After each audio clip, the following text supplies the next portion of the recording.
Assalamualaikum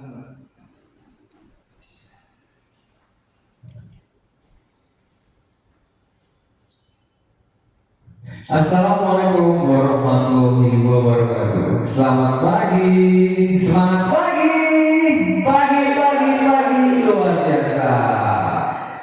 Alhamdulillahirobbilalamin. Assalatu wassalamu ala wa ala alihi washabihi ajmain. Nah, Bapak Ibu peserta CPNS tahun 2024, pada pagi hari ini kita akan melanjutkan pembelajaran yang kemarin tentang Smart ASN. Tapi sebelum kita melanjutkan pembelajarannya, izinkan saya untuk memperkenalkan diri kembali. Nama saya Didi Haribowo, Widya Iswara, ahli muda dari pemerintah Kabupaten Kediri. Nah, Bapak Ibu, di sini ada yang masih ingat nggak pembelajaran kita tentang Smart ASN yang kemarin? Oke, Mas Gari. Oh iya, benar sekali. Jadi pembelajaran kita kemarin adalah mengetahui 3 pilar dalam literasi digital dan juga tujuan Smart ASN. 3 pilar itu apa? Nah, yang pertama ada cakap digital, yang kedua ada budaya digital, dan yang ketiga ada keamanan digital. Nah, tujuannya apa Bapak Ibu? Tujuannya adalah menjadikan ASN profesional. Iya benar. Kita mau tidak mau, suka tidak suka, dituntut oleh zaman, dipaksa untuk menjadi ASN yang profesional, khususnya dalam memberikan pelayanan dengan mengadopsi berbagai macam teknologi yang dapat kita gunakan dalam memudahkan pekerjaan guna mendukung kinerja organisasi. Nah, cakap digital sendiri seperti yang saya sampaikan kemarin adalah kemampuan dalam mengoperasionalkan perangkat-perangkat teknologi dan juga aplikasi yang sekiranya dapat membantu kita dalam bekerja. Nah, kalau budaya digital sendiri itu adalah merupakan kita membiasakan diri ya, kita membiasakan diri menggunakan perangkat digital, menggunakan komputer, menggunakan HP, dan bahkan mungkin kita sudah harus bisa menggunakan yang namanya mesin pencarian, ataupun kalau sekarang sudah keren itu yang namanya AI. Jadi kita harus membiasakan dan membudayakan kita menggunakan teknologi digital. Dan yang ketiga adalah keamanan digital. Di sini Bapak Ibu harus bisa setidaknya memberikan proteksi keamanan di akun atau data Bapak Ibu, biar data itu atau akun tersebut tidak dicuri oleh orang lain dan tidak disalahgunakan. Oke, itu adalah pembelajaran kita yang kemarin tentang literasi digital. Sebelum kita masuk pada materi inti atau materi yang terakhir, saya mau membuat komitmen nih sama Bapak Ibu. Nah, tadi saya bagikan sticky note di meja Bapak Ibu. Nah, silakan Bapak Ibu tuliskan hal-hal positif yang dapat mendukung kegiatan pembelajaran dan hal-hal negatif yang dapat menghambat proses pembelajaran. Nah, jika kita ibaratkan sebuah kapal, tentunya kapal layak dapat bergerak mencapai tujuan harus ada tenaga pendorong dari belakang. Nah, itu adalah hal positif yang harus Bapak Ibu tulis. Dan sedangkan dari depan ada hambatan, yaitu hal negatif, juga harus Bapak Ibu tulis apa sih yang menjadi hambatan dalam proses pembelajaran. Oke, saya berikan waktu 2 menit. Terima kasih. Nah, di sini sudah kita tempel hal positif dan hal negatif yang dapat mempengaruhi kualitas pembelajaran. dulu ya. Jadi Bapak Ibu sudah sepakat bahwa hal negatif yang dapat menghambat kegiatan pembelajaran adalah dengan malas belajar. Sedangkan hal positif yang dapat mempengaruhi kualitas pembelajaran kita adalah dengan cara fokus belajar. Oke, di sini kita sudah sepakat. Oke, kita sepakat fokus. Sepakat. Oke, terima kasih. Beri aplaus dulu untuk kita semua. Nah, literasi digital yang terakhir yang akan kita pelajari hari ini adalah tentang etika digital. Nah, apa sih etika digital itu? Nah, etika itu kalau dilibatkan pada kegiatan sehari-hari itu adalah sopan santun. Tapi bagaimana jika etika digital? Oke, etika digital itu adalah norma-norma dalam penggunaan teknologi, khususnya dalam penggunaan media sosial. Nah, hal seperti ini biasanya terjadi. Ada berita-berita yang kurang dapat dipertanggungjawabkan, jadi kita harus memilah-milah berita itu, apakah berita itu benar atau berita itu salah. Jadi kita tidak langsung menyebarluaskan berita yang belum tentu kebenarannya. Nah, sampai sini ada yang mau ditanyakan? Oke, Bu Ratna. Oke, terima kasih atas pertanyaannya.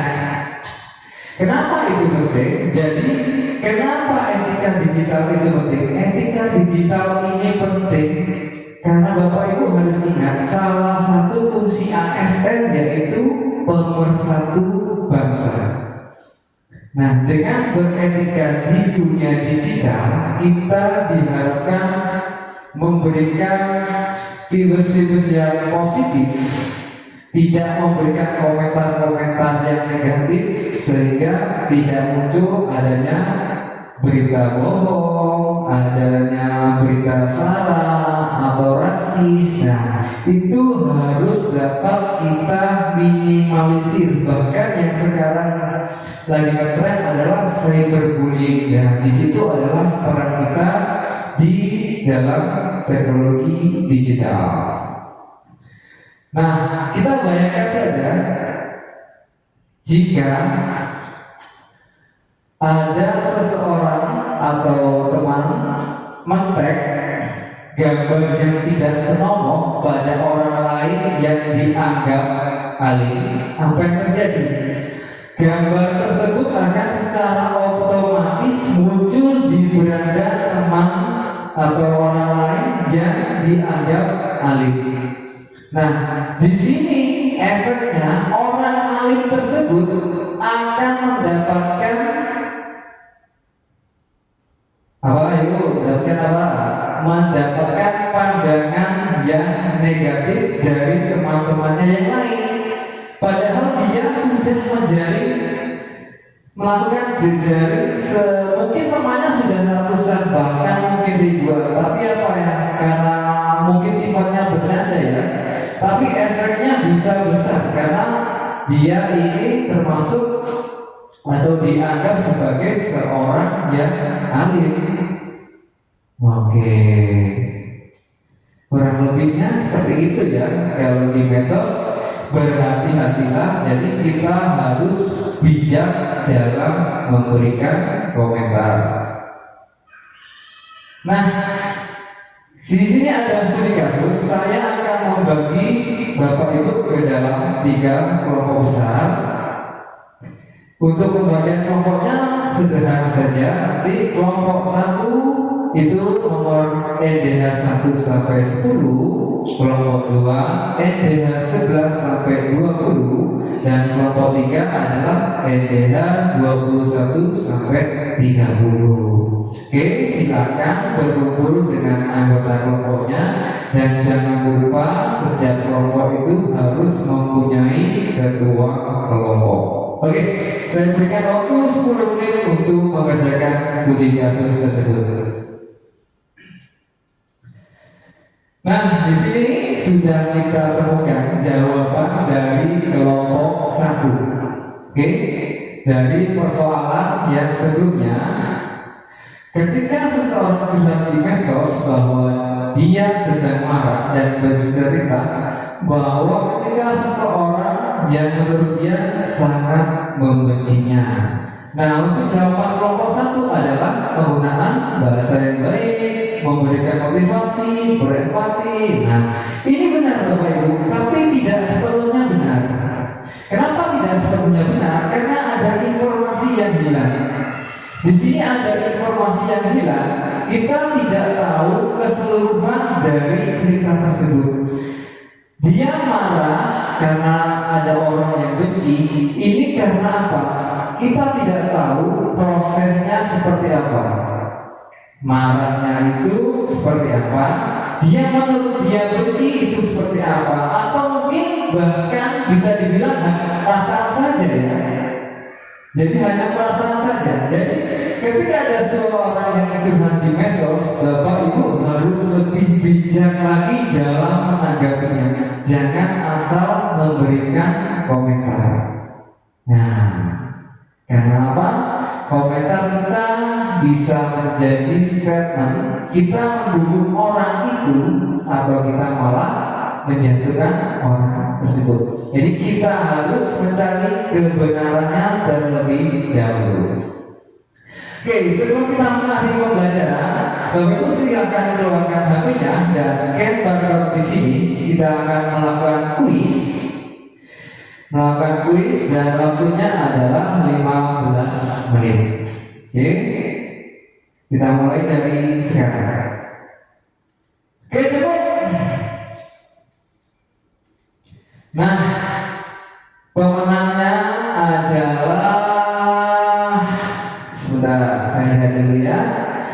Oh, Bu Rana, saya berikan aplaus untuk Bu Rana. Terima kasih sebagai apresiasi saya kepada Bu Rana. Nanti di akhir pembelajaran akan saya berikan bingkisan. Nah, kurang lebihnya pembelajaran kita tentang etika digital adalah kita harus bijak dalam berkomentar di media sosial. Kita harus bijak memilah-milah berita yang ada di dunia maya. Kita harus bisa meminimalisir kegiatan cyberbullying. Oke? Satu kata dari saya bahwa mimpi bukanlah apa yang kita lihat saat kita tidur, tapi mimpi adalah apa yang membuat kita tidak bisa tidur sebelum kita memenuhinya. Saya Didi Ariko, sekian dan terima kasih. Assalamualaikum warahmatullahi wabarakatuh.